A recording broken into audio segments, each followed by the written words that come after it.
Hi friends, PSC diary എന്ന YouTube ചാനലിലേക്ക് ഏവർക്കും സ്വാഗതം. 2024 മെയ് 11 നടന്ന LSGI secretary, excise inspector, marketing organiser, assistant manager എന്നീ തസ്തികകൾക്ക് വേണ്ടി നടത്തിയ ഡിഗ്രി പ്രിലിംസ് പരീക്ഷയുടെ ഇംഗ്ലീഷ് വിഭാഗം ചോദ്യങ്ങളാണ് ഇന്ന് നമ്മൾ പഠിക്കാൻ പോകുന്നത്. നമുക്ക് ആദ്യത്തെ ചോദ്യത്തിലേക്ക് കടക്കാം. അതിനു മുമ്പ് ആദ്യമായിട്ടാണ് നിങ്ങൾ ചാനൽ കാണുന്നതെങ്കിൽ സബ്സ്ക്രൈബ് ചെയ്യുക, ബെല്ലൈക്കൺ എനേബിൾ ചെയ്യുക. നിങ്ങളുടെ ഒരു ലൈക്ക് ഞാൻ പ്രതീക്ഷിക്കുന്നു. ലൈക്കാണ് വീഡിയോക്ക് റീച്ച് കൂട്ടുന്നത്. അതുകൊണ്ട് നമുക്ക് ലൈക്ക് ചെയ്യുക, ലൈക്ക് ചെയ്ത് സപ്പോർട്ട് ചെയ്യുക. നമുക്ക് ക്ലാസ്സിലേക്ക് കടക്കാം. ആദ്യത്തെ ചോദ്യം നോക്കുക. What part of speech is the word quickly? Part of speech നമുക്ക് പഠിക്കാനുള്ളതാണ്. പാർട്ട് ഓഫ് സ്പീച്ച് നമ്മുടെ സിലബസിന്റെ ഭാഗമാണ്. അപ്പോൾ ക്വിക്ക്ലി എന്ന വാക്ക് പാർട്ട് ഓഫ് സ്പീച്ചിൽ ഏതിൽ വരുന്നു എന്നാണ്. അഡ്ജക്റ്റീവ് ആണോ, അതോ നൗൺ ആണോ, ആഡ്വർബാണോ, വെർബാണോ എന്നുള്ളത് അല്ലേ. വെർബ് എന്താണെന്ന് നമുക്കറിയാം, ക്രിയകളെയാണ് വെർബ് എന്ന് പറയുന്നത്. നൗണ് നാമങ്ങളെയാണ് അല്ലേ. അഡ്ജക്റ്റീവ് എന്ന് പറയുന്നത് നാമവിശേഷണങ്ങളെ, ആഡ്വർബ് എന്ന് പറയുന്നത് ക്രിയാവിശേഷണങ്ങളെ അല്ലെ. ക്വിക്ക്ലി എന്ന് പറയുന്നത് വേഗത്തിൽ എന്നാണ് അർത്ഥമാക്കുന്നത് അല്ലേ. ഇപ്പോൾ വേഗത്തിൽ ഓടുക, അപ്പോൾ അതേപോലെ വേഗത്തിൽ ചാടുക. ഇപ്പോൾ ഓടുക, ചാടുക എന്ന് പറയുന്നത് ഒരു ക്രിയയാണ് അല്ലെ. അപ്പൊ ആ ക്രിയയെ വിശേഷിപ്പിക്കാനാണ് അല്ലെ ക്വിക്ക്ലി അല്ലെ, ക്വിക്ക്ലി റൺ അല്ലെ, റൺ ക്വിക്ക്ലി. അതേപോലെ എന്താ റൺ ക്വിക്ക്ലി. ഇപ്പൊ വേഗത്തിൽ എന്ന് പറയുന്നത് ശരിക്കും അത് ക്രിയാവിശേഷണമാണ്, അതായത് ആഡ്വർബാണ് അല്ലെ. ഇനിയിപ്പോ അഡ്ജക്റ്റീവ് എന്താണെന്ന് ചോദിച്ചാൽ അത് നാമവിശേഷണം എന്നാണ്. ഉദാഹരണം സുന്ദരിയായ ഭാര്യ, അല്ലെങ്കിൽ നിഷ്കളങ്കനായ കുട്ടി അല്ലെ. അങ്ങനെയൊക്കെ പറയുമ്പോൾ അതൊക്കെയാണ് ഈ നാമവിശേഷണങ്ങൾ. ഉദാരമനസ്കനായ അല്ലെങ്കിൽ മനസ്സിലിവുള്ള എന്നൊക്കെ പറയുമ്പോൾ നാമവിശേഷണങ്ങളാണ്. അത് നാമവിശേഷണങ്ങളാണെങ്കിൽ അത് അഡ്ജക്റ്റീവിലാണ് വരുന്നത്. ഇവിടുത്തെ ആൻസർ എന്ന് പറയുന്നത് സി ആണ്, ആഡ്വർബാണ്. ക്വിക്ക്ലി എന്ന് പറയുന്നത് ക്രിയയെ വിശേഷിപ്പിക്കുന്നതാണ്. അതുകൊണ്ട് ഇവിടുത്തെ ആൻസർ ആഡ്വർബാണ്. അടുത്ത 72ാമത്തെ ചോദ്യം നമുക്ക് നോക്കാം. ചൂസ് ദ ഇൻകറക്റ്റ് സ്പെല്ലിങ്സ് എന്നാണ്. ഇവിടെ കുറച്ച് ഒരു വാക്ക് തന്നിട്ടുണ്ട്, അത് സ്പെല്ലിങ്സ് തെറ്റിച്ച് തന്നിട്ടുണ്ട്. നമുക്ക് ആദ്യത്തെ നോക്കാം. നെസസറി എന്ന വാക്കാണ് NECESSARY അല്ലെ, നെസസറി. നമുക്കറിയാം ഇത് ശരിയായിട്ടുള്ള വാക്ക് തന്നെയാണ്. നെസസറി. രണ്ടാമത് എഴുതിയിരിക്കുന്നത് അത് നോക്കുക, മൂന്നാമത് എഴുതിയിരിക്കുന്നത് നോക്കുക. എന്നിട്ട് നമ്മൾ ഈ ഒരു ക്വസ്റ്റ്യൻ നമ്മുടെ ഒരു കൺഫ്യൂഷൻ ആകുന്ന ക്വസ്റ്റ്യൻ ആണ്. കൺഫ്യൂഷനിലെ ആവേശം കൊണ്ട് തെറ്റിച്ച് കളയുന്ന ഒരു ക്വസ്റ്റ്യൻ ആണ്. ഇത് നമ്മളിങ്ങനെ വായിക്കും, ചൂസ് ദ ഇൻകറക്റ്റ് സ്പെല്ലിങ്സ്, എന്നിട്ട് നമ്മൾ ഒന്നാമത്തേത് നോക്കും, നെസസറി. ഓക്കെ, അപ്പൊ നമുക്കറിയാം, ഇപ്പൊ ഈ വാക്കറിയാവുന്ന ആൾക്കാർക്കറിയാം ഇതിൽ ശരിയായിട്ടുള്ള വാക്ക് NECESSARY എന്നാണെന്ന്. നമ്മൾ ഒരുപക്ഷെ ഇത് നോക്കിയിട്ട് നേരെ ഓപ്ഷനിലേക്ക് നോക്കും. ഒന്ന് ഏതൊക്കെ ഓപ്ഷനിലുണ്ടെന്ന് നോക്കും. ഒന്നില്ലാത്ത ഓപ്ഷൻ എന്ന് പറയുന്നത് ഇതിലൊന്നില്ല, ഇതിലൊന്നില്ല. അപ്പോൾ ഒന്നുള്ള ഓപ്ഷൻ ഒന്നെങ്കിൽ ഇതാകാം ആൻസർ, അല്ലെങ്കിൽ ഇതാകാം. അപ്പോൾ നമ്മൾ താഴത്തേക്ക് വായിച്ചു നോക്കുമ്പോൾ എന്തായാലും അറിയാം, താഴത്തേക്ക് ഇത് രണ്ടും തെറ്റാണെന്ന് നമുക്കറിയാം. ഈ വാക്ക് രണ്ടും തെറ്റാണ്. അപ്പം നമ്മുടെ ആൻസർ എന്ന് പറയുന്നത് നെസസറി എന്നുള്ളതാണ്. അപ്പം നമ്മൾ എന്ത് ചെയ്യും, ആവേശം കൊണ്ട് നമ്മൾ ഈ രണ്ട് സി എന്ന് പറയുന്ന ഒരു ഓപ്ഷൻ നമ്മൾ എന്ത് ചെയ്യും, സി എന്ന് പറയുന്ന ഒരു ഓപ്ഷൻ നമ്മൾ കറുപ്പിക്കാൻ നോക്കും. പക്ഷേ കറുപ്പിക്കാൻ നോക്കിയിട്ട് രണ്ടാമതൊന്ന് ക്വസ്റ്റ്യൻ വായിച്ചു നോക്കുന്നവർക്കാണ് കത്തുന്നത്. കാരണം ഇവിടെ ഇൻകറക്റ്റ് സ്പെല്ലിങ്സ് എന്നാണ് കൊടുത്തിരിക്കുന്നത്. അതായത് താഴെ തന്നിരിക്കുന്ന വാക്ക് ഒരു വാക്ക് മൂന്ന് രീതിയിൽ കൊടുത്തിട്ടുണ്ട്. അതിൽ തെറ്റിയത് ഏതെന്നാണ് ചോദിച്ചിട്ടുള്ളത്. ശരിക്കും തെറ്റിയത് ഏതെന്ന് ചോദിച്ചു കഴിഞ്ഞാൽ ഏതൊക്കെയാണ് തെറ്റിയത്? ഈ രണ്ടാമത്തെയും തെറ്റാണ്, മൂന്നാമത്തെയും തെറ്റാണ്. അങ്ങനെ നോക്കുമ്പോൾ ഇവിടെ ആൻസർ ആയിട്ട് വരുന്നത് ഈ ബി എന്ന് പറയുന്ന ഓപ്ഷനാണ്. മനസ്സിലായോ? ഇതാണ് ആവേശം കൊണ്ട്, അതായത് അറിയാവുന്ന ഒരു ചോദ്യത്തിന്റെ ഉത്തരം നമ്മുടെ ആവേശം കൊണ്ട് നമ്മൾ തെറ്റിക്കുന്ന പരിപാടിയാണ് ഇത്. അങ്ങനത്തെ ഒരു ക്വസ്റ്റ്യൻ ആണിത്. അപ്പൊ നമ്മൾ ഇത്തരത്തിലൊരു ക്വസ്റ്റ്യൻ വരുമ്പോൾ നമ്മൾ ആദ്യം ചെയ്യേണ്ടത് എന്താണ്? ക്വസ്റ്റ്യൻ കൃത്യമായിട്ട് മാർക്ക് ചെയ്യുക എന്നുള്ളതാണ്. ചൂസ് ദ ഇൻകറക്റ്റ് എന്നാണെങ്കിൽ ആദ്യം തന്നെ ക്വസ്റ്റ്യൻ വായിക്കുമ്പോൾ തന്നെ ഇൻകറക്റ്റ്, അതായത് ശരിയല്ലാത്തത് നമ്മുടെ ക്വസ്റ്റ്യനിൽ നോക്കുക, ശരിയായത് ഏതാണ്, ശരിയല്ലാത്തത് ഏതാണ്. അങ്ങനെയുണ്ടെങ്കിൽ ആ ശരിയായതോ ശരിയല്ലാത്തതോ അത് മാത്രം ഒന്ന് വട്ടം വരച്ചിട്ടേക്കുക. എന്നിട്ട് ഓപ്ഷൻ ഒന്ന് ഓടിച്ചു നോക്കിയിട്ട് പിന്നെയും ഒന്ന് ക്വസ്റ്റ്യനിലേക്ക് നോക്കുക. അപ്പം മാത്രമേ നമുക്ക് കൃത്യമായി ആൻസർ ചെയ്യാൻ പറ്റൂ. അല്ലെങ്കിൽ നമ്മുടെ ആവേശം കൊണ്ട് നമ്മൾ ക്വസ്റ്റ്യൻസ് തെറ്റിക്കും. അടുത്തൊരു ചോദ്യം നമുക്ക് നോക്കാം. Identify the sentence with the incorrect preposition usage അല്ലെ. പ്രിപ്പോസിഷൻ ഒരു ഇമ്പോർട്ടന്റ് ഘടകമാണ്. എല്ലാ ക്വസ്റ്റ്യനിലും പ്രിപ്പോസിഷൻ ചോദിക്കുന്നുണ്ട് അല്ലെ. ശരിക്കും പറഞ്ഞാൽ നോക്കുക, ഇവിടെ എന്താണ് ആൻസർ ആയിട്ട് വരിക നോക്കുക. ഈ ഓപ്ഷൻ എയിൽ പറയുന്ന ഹീസ് അലർജിക് ടു ക്യാറ്റ്സ് എന്നാണ് പറയുന്നത്. പിന്നെ ഹീസ് അലർജിക് ടു അല്ലെ, അലർജിക് ടു അവിടെ പ്രിപ്പോസിഷൻ ഉണ്ട് അല്ലെ. ഹീസ് ഇവിടെ പറയുന്നത് എന്താണ്?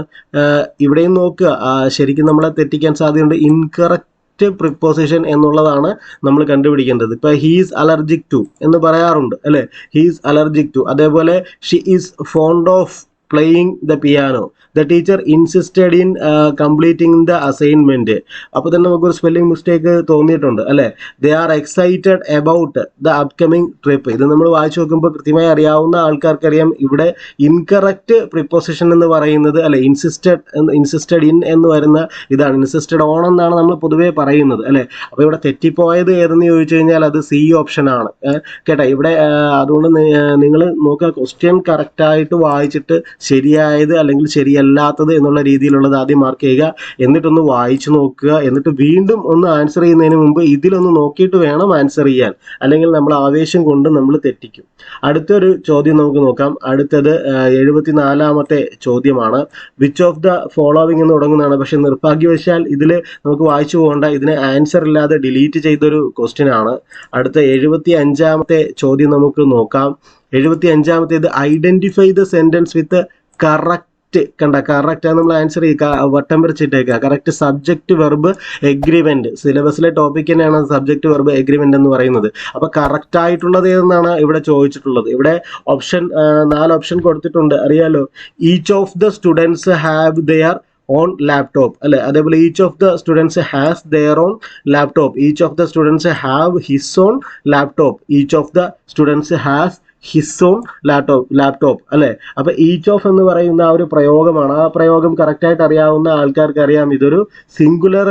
ഈച്ച് ഓഫ് ചേർന്ന് വരുമ്പോൾ സിംഗുലർ ആയിട്ടാണ് വരുന്നതെന്ന്. അങ്ങനെ സിംഗുലർ ഉള്ളത് ഒന്ന് ഹാസ് ഇവിടെ ഉണ്ട്, പിന്നെ ഹാസ് ഇവിടെ ഉണ്ട് അല്ലേ. അപ്പൊ ഈച്ച് ഓഫ് വരുമ്പോൾ ശരിക്കും ദെയർ ഓൺ എന്ന് വരുമോ ഹിസ് ഓൺ വരുമോ എന്ന് ഉള്ളതാണ് പിന്നീട് കണ്ടെത്തേണ്ട ഒരു വിഷയം എന്ന് പറയുന്നത്. പക്ഷേ ഇവിടെ ശരിയായിട്ടുള്ള പ്രയോഗം എന്ന് പറയുന്നത് ഈ ദെയർ ഓൺ എന്നുള്ളതാണ്. അതായത് ഈച്ച് ഓഫ് വരുമ്പോൾ, ഈച്ച് ഓഫ് ദ സ്റ്റുഡൻസ് വരുമ്പോൾ സിംഗുലർ വേണം, പിന്നെ ദെയർ ഓൺ ലാപ്ടോപ്പ് എന്നാണ് പൊതുവെ പറയാറുള്ളത്. അതുകൊണ്ട് ഇവിടുത്തെ ആൻസർ എന്ന് പറയുന്നത് ബി ആണ്. അടുത്ത 76-ാമത്തെ ക്വസ്റ്റ്യനും അതുപോലെ തന്നെയാണ്. Identify the sentence with correct അല്ലെ, കറക്റ്റ് യൂസ് എന്നാണ്. Correct use. ഇപ്പം നിങ്ങൾ ഈ ക്വസ്റ്റ്യൻ്റെ ഒരു സൈക്കോളജി നിങ്ങൾ നോക്കുക. നമ്മുടെ ക്വസ്റ്റ്യൻ ചെയ്തു തുടങ്ങിയപ്പോൾ ആദ്യത്തെ 2 ഇൻകറക്റ്റ് എന്നുള്ളതാണ് ചോദിച്ചിട്ടുള്ളത്. അപ്പം ശരിയല്ലാത്തത് ഏത് എന്നുള്ള മൈൻഡ് സെറ്റ് കറക്റ്റായിട്ട് 2 ആൻസർ ചെയ്യുന്നവർക്ക് തുടർച്ചയായിട്ട് പിന്നീട് വരുന്നത് ശരിയായിട്ടുള്ളത് ഏതെന്നാണ്. അപ്പം തന്നെ നമ്മുടെ മൈൻഡ് സെറ്റ് ക്വസ്റ്റ്യൻ കൃത്യമായിട്ടും അല്ലെങ്കിൽ ശ്രദ്ധയോടും അല്ല വായിക്കുന്നതെങ്കിൽ ഈ പറയുന്ന 4 ക്വസ്റ്റ്യൻസിൽ ഏതെങ്കിലുമൊക്കെ തെറ്റിച്ച് കളയാൻ ആവേശം കൊണ്ട് ചിലപ്പോൾ 4 തന്നെ അങ്ങോട്ടും ഇങ്ങോട്ടും മാറി തെറ്റിച്ച് പോകാനുള്ള സാധ്യതയുണ്ട്. അതുകൊണ്ട് ക്വസ്റ്റ്യൻ കൃത്യമായിട്ട് തന്നെ വായിച്ച് അതെന്താണോ കറക്റ്റ് ആണോ കറക്റ്റ് അല്ലേ എന്നുള്ള ഇൻകറക്റ്റ് ആണോ എന്നുള്ളത് കറക്റ്റായിട്ട് മാർക്ക് ചെയ്തിട്ടിട്ട് വേണം ആൻസർ ഒന്ന് വായിച്ചു നോക്കാൻ വേണ്ടിയിട്ട് അല്ലേ. അപ്പോൾ അവിടെ ഈ ശരിക്കും ഈ 76-ാമത്തെ ക്വസ്റ്റ്യൻ നിർഭാഗ്യവശാൽ അതിന് ആൻസർ ഇല്ലാതെ വിട്ട് ഡിലീറ്റ് ചെയ്ത ക്വസ്റ്റ്യൻ ആണ്. ഇനി അടുത്ത ഒരു ക്വസ്റ്റ്യൻ നോക്കുക. 77-ാമത്തെ ക്വസ്റ്റ്യൻ ആണ്. Select the sentence with proper use of capitalization എന്നാണ്. ഇത് ശരിക്കും പറഞ്ഞാൽ ഇത് കറക്റ്റായിട്ട് സ്കൂൾ ലെവലിൽ പുസ്തകം വായിച്ച് പഠിച്ചിട്ടുള്ള ആൾക്കാർക്ക് കൃത്യമായിട്ട് കിട്ടുന്ന ഒരു മാർക്കാണിത്. ഇതിലെങ്ങനെ നമ്മുടെ ഗ്രാമർ അങ്ങനെ ഗ്രാമർ പക്കയായിട്ട് അറിയണമെന്ന് ഒരു നിർബന്ധവും ഇല്ല. പുസ്തകം വായിച്ചിട്ടുണ്ടെങ്കിൽ അത്യാവശ്യം ബോധമുള്ള ഒരാൾക്ക് കിട്ടുന്നതാണ് അല്ലേ. നമ്മളിപ്പോൾ I am going to the mall എന്ന് എഴുതുമ്പോൾ അതെങ്ങനെയാണ് സാധാരണ ഇംഗ്ലീഷിൽ എഴുതുന്നതാണ്. നമുക്കറിയാം ഐ എന്ന് പറയുന്ന ഒരു ലെറ്റർ ഒരിക്കലും നമ്മൾ സ്മോൾ ലെറ്ററിൽ സ്റ്റാർട്ട് ചെയ്യില്ല. നമ്മൾ അങ്ങനെ ഇതിപ്പോൾ ആരും പഠിപ്പിച്ചില്ലെങ്കിലും നമുക്കറിയാം, നമ്മൾ കുഞ്ഞുനാൾ തൊട്ട് നമ്മൾ കാണുന്നതാണ്. അപ്പോൾ ഐ ക്യാപിറ്റലൈസ് ചേർത്തിട്ടുള്ള ഏതൊക്കെയാണെന്ന് നോക്കുക. ഈ 2 ഓപ്ഷൻ ഒന്നെങ്കിൽ ബിയോ സിയോ ആകാം അല്ലേ. പിന്നെ അയാമെന്ന് എഴുതുമ്പോൾ ഇതേപോലെ ഇങ്ങനെ ക്യാപിറ്റൽ ലെറ്ററിൽ അങ്ങനെ കൊടുക്കാറില്ല. കറക്റ്റായിട്ട് നമ്മൾ എഴുതുമ്പോൾ ഐ ക്യാപിറ്റൽ ആയിരിക്കും, പിന്നെ ആം എന്നുള്ള എം എന്ന് ചെറിയ അക്ഷരം തന്നെയായിരിക്കും അല്ലേ. അങ്ങനെ വെച്ച് നോക്കുമ്പോൾ തന്നെ ഇപ്പം നമുക്ക് ആൻസറിലേക്ക് നമുക്ക് എത്താൻ പറ്റിയിട്ടുണ്ട്. I am going to the mall. ഇനി അതല്ലാതെ നിങ്ങൾ ജസ്റ്റ് ഇതൊന്ന് വായിച്ചു നോക്കിയാൽ തന്നെ നിങ്ങൾക്ക് ഇതിലേതാണ് ശരിയായിട്ടുള്ള പ്രോപ്പർ യൂസ് ഓഫ് ക്യാപിറ്റലൈസേഷൻ, അതായത് ക്യാപിറ്റൽ ലെറ്റർ വേണ്ടിടത്ത് കറക്റ്റായിട്ട് യൂസ് ചെയ്തിട്ട് എഴുതിയിട്ടുള്ള സെൻറ്റൻസ് ഏതാണെന്ന് നിങ്ങൾക്ക് കാണുമ്പോൾ തന്നെ അറിയാം. ഇവിടെ ശരി ഉത്തരം എന്ന് പറയുന്നത് ബി തന്നെയാണെന്ന് നിങ്ങളുടെ ലോജിക്ക് വെച്ച് നിങ്ങൾക്ക് കണ്ടുപിടിക്കാൻ പറ്റുന്ന ഒരു ക്വസ്റ്റ്യൻ ആണ്. നമുക്ക് അടുത്ത ഒരു ക്വസ്റ്റ്യൻ നോക്കാം. 78 നിർഭാഗ്യവശാൽ 78 ഡിലീറ്റ് ചെയ്ത ക്വസ്റ്റ്യൻ ആണ്, നോക്കണ്ട. 79 ഡിലീറ്റ് ചെയ്ത ക്വസ്റ്റ്യൻ ആണ്, അത് നോക്കണ്ട. അടുത്ത നമുക്ക് 80-ാമത്തെ ചോദ്യത്തിലേക്ക് നമുക്ക് പോകാം. 80-ാമത്തെ ചോദ്യം എന്താണ് പറയുന്നത്? Identify the sentence with correct usage അല്ലെ, കറക്റ്റ് യൂസേജ് ഓഫ് ജെറണ്ട് അല്ലെ. അതായത് ശരിയായ യൂസേജ് എന്നാണ്. അതിൽ എന്താണ് ജെറണ്ട് എന്താണെന്ന് നമുക്കറിയാം അല്ലെ. ING ചേർത്ത് വരുന്ന ഫോമാണ് ജെറണ്ട് എന്ന് പറയുന്നത്. പറയുന്നത് അല്ലെ, ING ചേർത്ത് വരുന്ന ഫോം. അപ്പൊ ജെറണ്ട് ഇതിൽ ING ചേർത്ത് വരുന്നത് ഇവിടെ ഈ നമ്മൾ ഒറ്റ നോട്ടത്തിൽ നമുക്കറിയാം ഇവിടെ സിം എന്ന് പറയുന്ന ക്രിയ വെച്ചിട്ടാണ് അല്ലെ. സിം ഇവിടെ രണ്ടാമത് സിമ്മിങ് അല്ലെ, ഇവിടെ ഉണ്ട് ING അല്ലെ, സിമ്മിങ്. പിന്നെയും സിം ആണ് കൊടുത്തിട്ടുള്ളത്, പിന്നെയും സ്വാം എന്നാണ് കൊടുത്തിട്ടുള്ളത്. അപ്പൊ ഇവിടെ കറക്റ്റ് യൂസേജ് ഓഫ് ജെറണ്ട് ഉള്ളത് ആക്ച്വലി ഈ 4 ഓപ്ഷനിൽ ജെറണ്ട് ഉള്ളത് ഈ ബി എന്ന് പറയുന്ന ഓപ്ഷനിലേ ഉള്ളൂ. അതുകൊണ്ട് തന്നെ ഇതിന്റെ ശരിയായിട്ടുള്ള പ്രോപ്പർ യൂസേജ് എന്ന് പറയുന്നത് ഈ കറക്റ്റ് ആയിട്ട് ബി എന്ന് പറയുന്ന ഓപ്ഷൻ തന്നെയാണ് അല്ലെ. She enjoys swimming in the ocean എന്നുള്ളതാണ് ശരി, ജെറണ്ട് ഉപയോഗിച്ചുകൊണ്ടുള്ള ശരിയായ പ്രയോഗം എന്ന് പറയുന്നത്. She enjoys to swim in the ocean എന്ന് നമ്മൾ ജെറണ്ട് യൂസ് ചെയ്ത് പറയാറില്ല. ജെറണ്ട് എന്ന് പറഞ്ഞാൽ ING ക്രിയയോടൊപ്പം ING ചേർത്തിട്ടുള്ള, അതായത് ING അല്ലെ, സ്വിം പ്ലസ് ING സ്വിമ്മിങ് എന്നുള്ള ING ചേർത്തിട്ടുള്ള ഫോമാണ് ജെറണ്ട് എന്ന് പറയുന്നത്. ഇത് നിങ്ങൾ നോട്ട് ചെയ്തോളൂ, കാരണം ജെറണ്ട് വെച്ചിട്ട് മിക്കവാറും ചോദിക്കാറുണ്ട്. വളരെ എളുപ്പത്തിൽ കണ്ടുപിടിക്കാനും പറ്റുന്ന ഒരു ക്വസ്റ്റ്യൻ ആണ് ഇത്. അടുത്തത് 81ാമത്തെ ക്വസ്റ്റ്യൻ ആണ്. ഇവിടെ നോക്കുക, what is the term for the excessive use of words, അതായത് വൺ വേർഡ് ആണ് ചോദിച്ചിരിക്കുന്നത്. The excessive use of words എന്ന ആ ഒരു കാര്യത്തിന്റെ വൺ വേർഡ് എന്തെന്നാണ്, അതായത് എക്സസീവ് യൂസ് ഓഫ് വേർഡ്സ് വാക്കുകൾ അധികമായി ഉപയോഗിക്കുന്നതിനെ നമ്മൾ ഒറ്റ വാക്കിൽ എന്ത് എന്ന് പറയുമെന്നാണ് ചോദിച്ചിട്ടുള്ളത്. വൺ വേർഡ് ആണ് ചോദിച്ചിട്ടുള്ളത്. അപ്പൊ ഏതാണ് അതിന് ഉത്തരം എന്ന് പറയുന്നത്? വെർബോസിറ്റി എന്നാണ് പറയുന്നത്. അതായത് the excessive use of words എന്ന് പറഞ്ഞാൽ അതിന്റെ ഒറ്റ വാക്ക് എന്ന് പറയുന്നത് വെർബോസിറ്റി ആണ്. അടുത്തത് 82ാമത്തെ ചോദ്യം നോക്കുക. ചൂസ് ദ കറക്റ്റ് ഓപ്ഷൻ ആണ്. ഈ കറക്റ്റ് ഓപ്ഷൻ നമ്മൾ വരച്ചിട്ടേക്കുക. Correct option for the reported speech. Directed സ്പീച്ചിൽ പറയുന്നത് നോക്കുക. I won't be able to attend the meeting she said അല്ലെ, ഇതാണ് ഡയറക്റ്റ് സ്പീച്ചിൽ പറയുന്നത്. I won't be able to attend the meeting she said. അപ്പോൾ ഇതിന്റെ കറക്റ്റ് ആയിട്ടുള്ളൊരു പ്രോപ്പർ യൂസേജ് ആണ് കണ്ടുപിടിക്കേണ്ടത്. ഇൻഡയറക്റ്റ് സ്പീച്ച് അല്ലെങ്കിൽ റിപ്പോർട്ടഡ് സ്പീച്ചിലേക്ക് മാറ്റുമ്പോൾ ഇത് എങ്ങനെയാണ് വരിക എന്നാണ്, കറക്റ്റ് ആയിട്ടുള്ള യൂസേജ് ആണ് നമ്മൾ കണ്ടുപിടിക്കേണ്ടത്. അപ്പൊ ആദ്യത്തെ ഓപ്ഷൻ പറയുന്നത് she said that she could not attend the meeting എന്ന് പറയുന്നു അല്ലെ. രണ്ടാമത് she said that she won't attend the meeting എന്ന് പറയുന്നു. She said that she can't attend the meeting എന്ന് പറയുന്നു അല്ലെ. ഇവിടെ ശരിക്കും പ്രോപ്പർ യൂസേജ് എന്ന് പറയുന്നത് ശരിക്കും ഏതാണ് പ്രോപ്പർ യൂസേജ്? ഓപ്ഷൻ ഡി ആണ് വരുന്നത്. ഓപ്ഷൻ ഡിയിൽ എന്താ പറയുന്നത്? She said she would not be able to attend the meeting എന്നുള്ളതാണ് ഇതിൽ കറക്റ്റ് ആയിട്ട് വരുന്നത്. ഇതിൽ ഞാൻ പറഞ്ഞു, ഞാൻ ഈ ക്വസ്റ്റ്യൻസ് നിങ്ങൾക്ക് പരിചയപ്പെടുത്തി പോകുന്നതുകൊണ്ട് ഡീറ്റെയിൽ ആയിട്ട് ക്ലാസ് എടുത്ത് പോകാൻ പറ്റില്ല. ഇത് കറക്റ്റ് നിങ്ങൾ ഇതിൻ്റെ ഈ റിപ്പോർട്ടഡ് സ്പീച്ചൊക്കെ നിങ്ങൾ ഏതെങ്കിലും നല്ലൊരു ക്ലാസ് കാണുക. അപ്പോൾ എങ്ങനെയാണ് റിപ്പോർട്ടഡ് സ്പീച്ച് അത് റിപ്പോർട്ട് ചെയ്യുന്നത്, ഡയറക്റ്റ് ഇൻഡയറക്റ്റ് സ്പീച്ച് അത് മാറ്റുന്നത് എങ്ങനെയാണെന്നൊക്കെ നിങ്ങൾ പഠിക്കുക. ശരിക്കും ഇതിൻ്റെ 82ാമത്തെ ആൻസർ എന്ന് പറയുന്നത് ഡി ആണ്. എന്താണ്? She said she would not be able to attend the meeting എന്നുള്ളതാണ് കറക്റ്റ് ആയിട്ടുള്ള യൂസേജ് എന്ന് പറയുന്നത്. അടുത്തത് 83ാമത്തെ ക്വസ്റ്റ്യൻ ആണ്. Identify the sentence with correct usage of masculine and feminine gender എന്നുള്ളതാണ്. ഇതൊരു കുഴപ്പിക്കുന്ന ക്വസ്റ്റ്യൻ ആയിരുന്നു അന്നത്തെ ആ ഒരു പരീക്ഷയിൽ. നമുക്കതൊന്ന് നോക്കാം അല്ലെ. ഇവിടെ ശരിക്കും പറഞ്ഞാൽ ഫെമിനിൻ മസ്കുലിൻ ജെൻഡർ അറിയാൻ പാടില്ലാത്തവർ അല്ലെങ്കിൽ അറിയാവുന്നവർ തന്നെ ജസ്റ്റ് ഒന്ന് കറങ്ങിത്തിരിയുന്ന ഒരു ക്വസ്റ്റ്യൻ ആണ്. ഇവിടുത്തെ ഓപ്ഷൻ എ നോക്കുക. ദ ടൈഗ്രസ് അല്ലെ, the tigress is known for his stripes എന്ന് പറയുന്നു അല്ലെ. അതേപോലെ the vixen is known for his cunning tricks എന്ന് പറയുന്നു. The stallion is recognised for his strength എന്ന് പറയുന്നു. The lion is known for her hunting skills എന്ന് പറയുന്നു അല്ലെ. ഇവിടെ നമ്മുടെ ലോജിക്ക് വെച്ചിട്ടും കൂടെയാണ് കളിക്കുന്നത്. ഇപ്പൊ ആദ്യത്തെ ഓപ്ഷനിലേക്ക് നോക്കുക. ഇവിടെ ടൈഗ്രസ് എന്നാണ് പറയുന്നത് അല്ലെ. ടൈഗ്രസ് എന്ന് പറഞ്ഞു കഴിഞ്ഞാൽ ടൈഗർ ആണ് മെയിൽ, അതിന്റെ ഫീമെയിൽ ആണ് ടൈഗ്രസ്. അപ്പൊ ഫീമെയിൽ പറയുമ്പോൾ ഇവിടെ ഫോർ ഹിസ് എന്നാണ് പറഞ്ഞിരിക്കുന്നത്. ശരിക്കും ഫോർ ഹെർ എന്നായിരുന്നു വേണ്ടത്, കാരണം ടൈഗ്രസ് ഫീമെയിൽ ആയതുകൊണ്ട് ഹെർ എന്നല്ലേ വേണ്ടത്. അതേപോലെ ഫോക്സ് അല്ലെ, ഫോക്സിന്റെ ആണ് വിക്സൺ എന്ന് പറയുന്നത്. കുറുക്കന്റെ ഫീമെയിൽ ആണ് വിക്സൺ എന്ന് പറയുന്നത്.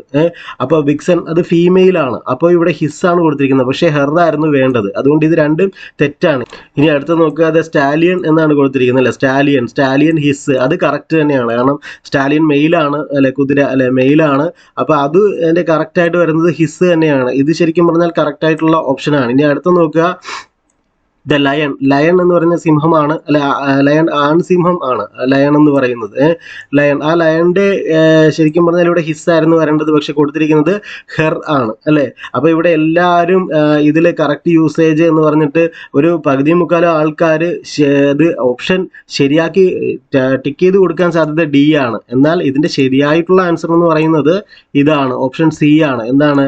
The stallion is recognised for his strength എന്നുള്ളതാണ്. ബാക്കി എല്ലാം അത് തിരിച്ചാണ് കൊടുത്തിരിക്കുന്നത്. മെയിലിനെ ഫീമെയിലിന്റെ ഇതുമായിട്ട് കണക്ട് ചെയ്തിട്ടാണ് കൊടുത്തിരിക്കുന്നത്. അപ്പോൾ ഇവിടുത്തെ ആൻസർ എന്താണെന്ന് മനസ്സിലായല്ലോ, എന്തുകൊണ്ടാണ് വന്നതെന്ന് മനസ്സിലായല്ലോ. അപ്പോൾ അടുത്തൊരു ക്വസ്റ്റ്യൻ നോക്കാം. സെലക്ട് ദ അത് പിന്നെ നോക്കേണ്ടി വരത്തില്ല, കാരണം അത് ഡിലീറ്റ് ചെയ്തൊരു ക്വസ്റ്റ്യൻ ആയിരുന്നു. ഇനി അടുത്തൊരു ക്വസ്റ്റ്യൻ നമുക്ക് നോക്കാം. 85ാമത്തെ ക്വസ്റ്റ്യൻ. വിച്ച് സെന്റൻസ് യൂസ്, അവിടെയും കറക്റ്റ് എന്നുള്ളത് നമ്മൾ വട്ടം വരച്ചിടുക. കറക്റ്റ് കമ്പാരിറ്റീവ് ഡിഗ്രി എന്നുള്ളതാണ്. കറക്റ്റ് ആണ് ഇവിടുത്തെ ഇത് നോക്കി വെക്കേണ്ടതാണ്. കറക്റ്റ് ആണോ ഇൻകറക്റ്റ് ആണോ എന്നുള്ളതാണ്. അപ്പോൾ കറക്റ്റ് ആയിട്ടുള്ളതാണ് കണ്ടുപിടിക്കേണ്ടത്. ഇനി നമുക്ക് താഴത്തേക്ക് വായിച്ചു നോക്കാം. എ ഓപ്ഷൻ പറയുന്നത് നോക്കുക. She runs more faster than him എന്ന് പറയുന്നു അല്ലെ. അപ്പോൾ മോർ ഫാസ്റ്റർ എന്നൊരു പ്രയോഗം, പിന്നെ ഷീ റൺസ് ഫാസ്റ്റ് എന്നൊരു പ്രയോഗം, she runs faster than him എന്നൊരു പ്രയോഗം, ഷീ റൺസ് ഫാസ്റ്റ്ലി എന്ന പ്രയോഗം. ഇവിടെ കറക്റ്റ് ആയിട്ടുള്ള കമ്പാരിറ്റീവ് ഡിഗ്രി ഏതാണ്, ആ യൂസേജ് ഏതാണെന്നാണ് ചോദിച്ചിട്ടുള്ളത് അല്ലെ. ഇത് നമുക്ക് കറക്റ്റ് ആയിട്ട് യൂസേജ് ഒക്കെ ഇത് കണ്ടുപിടിക്കാൻ പറ്റുന്നതാണ്. ഇവിടെ ശരിക്കും പറഞ്ഞാൽ മോർ ഫാസ്റ്റർ എന്ന് നമ്മൾ പറയാറില്ല അല്ലെ. ശരിക്കും എന്താണ് പറയുന്നത്? ഫാസ്റ്റർ എന്ന് തന്നെയാണ് പറയുന്നത്. അപ്പോൾ ഓപ്ഷൻ സി ആണ് ഇതിന്റെ ആൻസർ ആയിട്ട് വരുന്നത്. She runs faster than him എന്നുള്ളതാണ് ഇവിടെ ശരിയായിട്ടുള്ള ഒരു ഓപ്ഷൻ എന്ന് പറയുന്നത്. അടുത്തത് 86ാമത്തെ ചോദ്യമാണ്. ഇവിടെ നോക്കുക. What does the idiom to spill the beans എന്നാണ്. ടു സ്പിൽ ദ ബീൻസ് എന്ന് പറയുന്ന ഇഡിയം അല്ലെങ്കിൽ ശൈലിയുടെ അർത്ഥം എന്ത് എന്നാണ് ചോദിച്ചിട്ടുള്ളത്. ടു സ്പിൽ ദ ബീൻസ് എന്ന് പറഞ്ഞാൽ അവിടെ 4 ഓപ്ഷൻ കൊടുത്തിട്ടുണ്ടല്ലോ. To clean up a mess, to reveal a secret, to scatter seeds in garden, to drink too much coffee എന്നിങ്ങനെ 4 ഓപ്ഷൻ കൊടുത്തിട്ടുണ്ട്. ഇതിൽ ടു സ്പിൽ ദ ബീൻസ് എന്ന് പറഞ്ഞാൽ അതിൻ്റെ ഓപ്ഷൻ്റെ ശരിക്കുള്ള ആൻസർ എന്ന് പറയുന്നത് ടു റിവീൽ എ സീക്രട്ട് എന്നുള്ളതാണ്. അപ്പോൾ ടു സ്പിൽ ദ ബീൻസ് എന്ന് പറയുന്ന ഇഡിയത്തിൻ്റെ ഉത്തരം എന്താണ്, അല്ലെ അതിൻ്റെ അർത്ഥം എന്താണ്? ടു റിവീൽ എ സീക്രട്ട് എന്നുള്ളതാണ്. അടുത്ത 87ാമത്തെ ചോദ്യം നമുക്ക് നോക്കാം. Choose the correct. നിങ്ങൾക്ക് ഇത് ഇഷ്ടപ്പെടുന്നുണ്ടെങ്കിൽ നിങ്ങൾ തീർച്ചയായും ലൈക്ക് ചെയ്യുക. നിങ്ങളുടെ ലൈക്കാണ് വീഡിയോക്ക് റീച്ച് കൂട്ടുന്നത്. ലൈക്ക് ചെയ്ത് സപ്പോർട്ട് ചെയ്യുക. പിന്നെ ഡിസ്ക്രിപ്ഷൻ ബോക്സിൽ കൊടുത്തിട്ടിരിക്കുന്ന ടെലഗ്രാം ലിങ്ക് വഴി അതിൽ ജോയിൻ ചെയ്യുക. അടുത്ത 87ാമത്തെ question. Choose the correct sentence. കണ്ട, അപ്പോൾ കറക്റ്റ് എന്നുള്ളത് നമ്മൾ വട്ടം പറച്ചിടുക. Correct sentence with proper use of the verb അല്ലെ, ക്രിയ കറക്റ്റായിട്ട് യൂസ് ചെയ്യുന്ന സെന്റൻസ് കണ്ടുപിടിക്കാനാണ് ഇതിൽ പറയുന്നത്.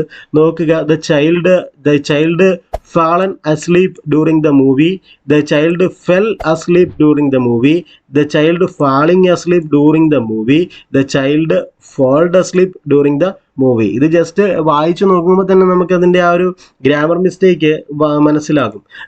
ഈ ഗ്രാമർ മിസ്റ്റേക്ക് മനസ്സിലാകുന്നത് എങ്ങനെയാണെന്നറിയോ? നിങ്ങൾ ഉറപ്പായിട്ടും നമ്മൾ സ്കൂൾ ലെവലിൽ നമ്മൾ ഇംഗ്ലീഷ് പുസ്തകങ്ങളൊക്കെ വായിച്ച് പഠിച്ചിട്ടുള്ളവർക്ക് കൃത്യമായിട്ട് ഗ്രാമറിൽ എവിടെയെങ്കിലും തെറ്റുമ്പോൾ മനസ്സിലാകും. അത് ആരും പഠിപ്പിച്ചു തരാതെ തന്നെ മനസ്സിലാകുന്ന ഒരു കാര്യമാണ്.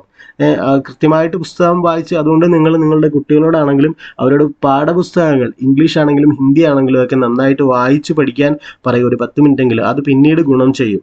അപ്പോൾ ഇത് നോക്കി, ഇതിപ്പോൾ 4 സെന്റൻസ് നിങ്ങൾ വായിച്ചു നോക്കുമ്പോൾ തന്നെ നിങ്ങൾക്ക് അത് മനസ്സിലായിട്ടുണ്ട് അതിലേതാണ് ശരിയായിട്ടുള്ള സെന്റൻസ് എന്ന് അല്ലേ. ഇപ്പോൾ ഫാളൻ അസ്ലീപ്പ് എന്ന് പറയുമോ, അങ്ങനൊരു ഇത് പറയുമോ? ഫാളൻ അസ്ലീപ്പ് എന്ന് പറയുമോ? അതോ ഫെൽ അല്ലെ അസ്ലീപ്പ്, ഉറക്കത്തിലേക്ക് വീണു എന്നാണ് പറയുന്നത് അല്ലേ. ഫാളിങ് അസ്ലീപ്പ് ഇത് ജെറണ്ടാണ്. ഫോൾഡ് അസ്ലീപ്പ് അല്ലെ. ഫോൾഡ് എന്ന് പറയുന്നത് നമുക്കറിയാം. ഫാൾ എന്ന് പറയുന്നത് ഫെൽഡ് എന്നിങ്ങനെ 3 രീതിയിലാണ്. ഫാൾ, ഫെല്ല്, ഫെൽഡ് അല്ലെ. ഇവിടെ ശരിക്കും പറഞ്ഞാൽ ഇവിടെ ആൻസർ ആയിട്ട് നിങ്ങൾ കണ്ടുപിടിച്ചിട്ടുണ്ട്. ദ ചൈൽഡ് ഫെൽ അസ്ലീപ്പ് ആണ് ഇവിടെ ആൻസർ ആയിട്ട് വരുന്നത് എന്ന് നിങ്ങൾ കണ്ടുപിടിച്ചിട്ടുണ്ട് അല്ലെ. അപ്പോൾ ഫാളിന്റെ 3 രൂപങ്ങൾ അറിയാമെങ്കിൽ തന്നെ നമുക്കിത് കണ്ടുപിടിക്കാൻ പറ്റും. അടുത്തൊരു ക്വസ്റ്റ്യൻ നമുക്ക് നോക്കാം. 88ാമത്തെ question.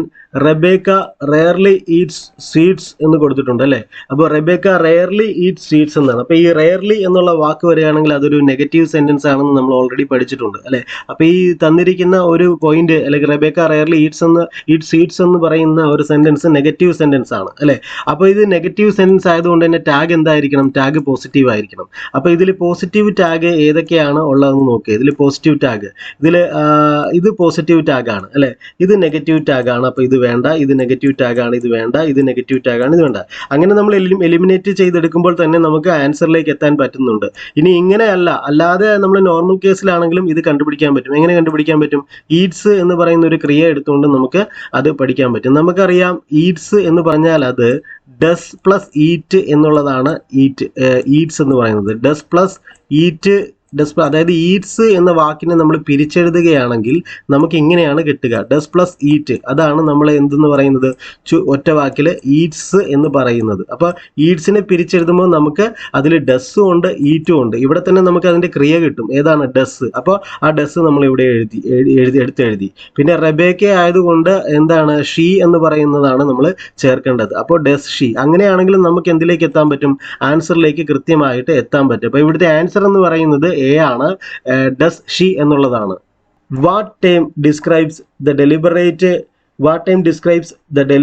and systematic extermination of national, political or cultural group? അല്ലെ, അപ്പൊ അത്തരത്തിലുള്ള ഒറ്റവാക്ക് ഏതെന്നാണ് ഇവിടെ ചോദിച്ചിട്ടുള്ളത്. എന്താണ്? What term describes the deliberate and systematic extermination of a national, racial, political or cultural group? അല്ലെ, ഒരു രാഷ്ട്രീയമായോ അല്ലെങ്കിൽ വർഗീയമായിട്ടുള്ളതോ അല്ലെ റേഷ്യലായിട്ടുള്ളതോ സാമൂഹികമായിട്ടുള്ള ഒരു ഗ്രൂപ്പിനെ ഇല്ലാതാക്കുന്ന പ്രക്രിയയെ അല്ലെ എക്സ്റ്റെർമിനേഷൻ എന്താ പറയുന്നത്? ശരിക്കും അതിലെന്താണ്? ജനോസൈഡ് എന്നാണ് ആ വാക്കിന്റെ പറഞ്ഞ കാര്യങ്ങളുടെ ഒറ്റവാക്ക് എന്ന് പറയുന്നത് ജനോസൈഡ് ആണ് അല്ലെ. എന്താണ്? What term describes the deliberate and systematic extermination of national, അതായത് the deliberate and systematic extermination of a national, political or cultural group.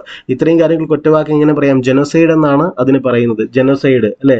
നമുക്ക് സീനോഫോബിയ എന്താണെന്ന് നിങ്ങൾക്കറിയാം. സീനോഫോബിയ എന്താണ്? സീനോഫോബിയ വിദേശീയ വിദ്വേഷം എന്നാണ് സിനോഫോബിയ എന്ന വാക്കിന്റെ അർത്ഥം.